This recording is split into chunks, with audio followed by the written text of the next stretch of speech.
ಸಕಲೇಶಪುರ ತಾಲೂಕಿನ ಹಾನುಬಾಳು ಹೋಬಳಿಯ ನೆಲಗಳ್ಳಿ ಗ್ರಾಮದಲ್ಲಿ ಕಾರ್ಯನಿರ್ವಹಿಸುತ್ತಿರುವ ಸನ್ರೈಸ್ ರೆಸಾರ್ಟ್ನಿಂದ ಗ್ರಾಮಸ್ಥರಿಗೆ ಅನೇಕ ರೀತಿಯ ತೊಂದರೆಗಳು ಎದುರಾಗ್ತಿದ್ದು ಕೂಡಲೇ ಪರಿಶೀಲಿಸಿ ಸರಿಪಡಿಸಬೇಕು ಅಂತ ಕೋಗಿಲವಾಡಿ ಗ್ರಾಮ ಪಂಚಾಯಿತಿ ಸದಸ್ಯೆ ಅಕ್ಷತಾ ಆಗ್ರಹಿಸಿದರು. ಗ್ರಾಮದ ರಸ್ತೆಯಲ್ಲಿ ರೆಸಾರ್ಟ್ ಕಾರ್ಯಾಚರಣೆ ನಡೆಯುತ್ತಿದೆ. ಇದರಿಂದ ರೈತರು ಮತ್ತು ವಾಹನ ಸಂಚಾರಕ್ಕೆ ತೀವ್ರ ಅಡಚಣೆ ಉಂಟಾಗಿದೆ. ರೆಸಾರ್ಟ್ನಲ್ಲಿ ಸಿಂಗಲ್ ಫೇಸ್ ವಿದ್ಯುತ್ ಲೈನ್ ಬಳಸಿ ನೂರಾರು ಬಲ್ಬ್ಗಳನ್ನು ಅಳವಡಿಸಿರುವುದರಿಂದ ನಿರಂತರ ವಿದ್ಯುತ್ ವ್ಯತ್ಯಯವಾಗುತ್ತಿದೆ. ಪ್ರವಾಸಿಗರ ಮೂಲಕ ಪರಿಸರ ಮಾಲಿನ್ಯ ಹೆಚ್ಚುತ್ತಿದೆ. ಲೌಡ್ ಸ್ಪೀಕರ್ ಶಬ್ದ, ಮದ್ಯಪಾನ ಹಾಗೂ ಪಾರ್ಕಿಂಗ್ ಸಮಸ್ಯೆ ಗ್ರಾಮಕ್ಕೆ ತೊಂದರೆ ಉಂಟು ಮಾಡುತ್ತಿದೆ. ಸಂಬಂಧಪಟ್ಟ ಅಧಿಕಾರಿಗಳು ತಕ್ಷಣ ಪರಿಶೀಲನೆ ನಡೆಸಿ ಸೂಕ್ತ ಕ್ರಮ ಕೈಗೊಳ್ಳಬೇಕು ಅಂತ ಗ್ರಾಮ ಪಂಚಾಯಿತಿ ಸದಸ್ಯ ಅಕ್ಷತಾ ಅವರು ಹೇಳಿದರು. ಗ್ರಾಮದಲ್ಲಿ ಒಂದು ರೆಸಾರ್ಟ್ ಆಗಿದೆ, ಸನ್ರೈಸ್ ಅಂತ ಹೇಳಿ. ಇವರು 2 ವರ್ಷ ಹಿಂದೆಯಿಂದನೂ ಇಲ್ಲೇ ಕಮರ್ಷಿಯಲ್ ಆಗಿ ಆ ಜಾಗ ಕನ್ವರ್ಟ್ ಮಾಡಿಕೊಂಡು ಇತ್ತೀಚೆಗೆ ಒಂದು 2-3 ಇಯರ್ಸ್ ಹಿಂದೆ ಮಾಡ್ತಾ ಇದ್ರು. ಅವರು ದಿನ ಒಂದು ಫಾರ್ಮ್ ಹೌಸ್ ಅಂತ ಮಾಡಿಕೊಂಡ್ರು.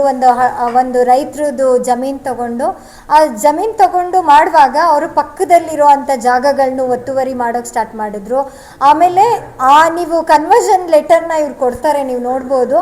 ಆ ಕನ್ವರ್ಷನ್ ಲೆಟರಲ್ಲಿ ಒಂದು ರೋಡ್ ಆಕ್ಸೆಸ್ ಇಲ್ಲ, ಆ ಜಾಗಕ್ಕೆ ಹೋಗೋಕ್ಕೆ ಯಾವುದೇ ರೀತಿ ಕನೆಕ್ಷನ್ ಇಲ್ಲ.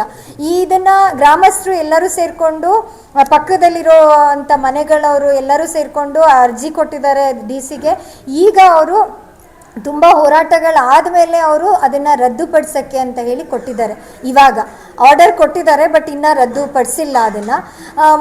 ಇನ್ನೊಂದು ಏನಂತ ಹೇಳಿದ್ರೆ, ಅಲ್ಲಿರೋ ಪಕ್ಕದಲ್ಲಿರೋ ಅಂಥ ಏನು ಗ್ರಾಮಗಳಿದೆ, ಎಲ್ಲ ಗ್ರಾಮಗಳಿರ್ಬೋದು, ಮನೆಗಳ ಮುಂದೆ ಇರ್ಬೋದು, ಏನೇನು ತೊಗೊಂಬರ್ತಾರೆ, ಪ್ಲಾಸ್ಟಿಕ್ಸ್ ಇರ್ಬೋದು, ಎಲ್ಲನ ಅವರು ಗ್ರಾಮಸ್ಥರುಗಳ ಮನೆ ಮುಂದೆಗಳೆಲ್ಲ ಹಾಕ್ತಾ ಇದ್ದಾರೆ.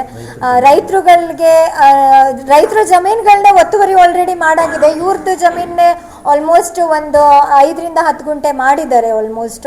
ಪತ್ರಿಕಾಗೋಷ್ಠಿಯಲ್ಲಿ ರೈತ ಸಂತೋಷ್, ಸಾಮಾಜಿಕ ಕಾರ್ಯಕರ್ತ ಪ್ರೀತಂ, ಪಶ್ಚಿಮಘಟ್ಟ ಕಾರ್ಯಾಚರಣೆ ವೇದಿಕೆ ಅಧ್ಯಕ್ಷ ಯೋಗೇಂದ್ರ ಇತರರು ಉಪಸ್ಥಿತರಿದ್ದರು.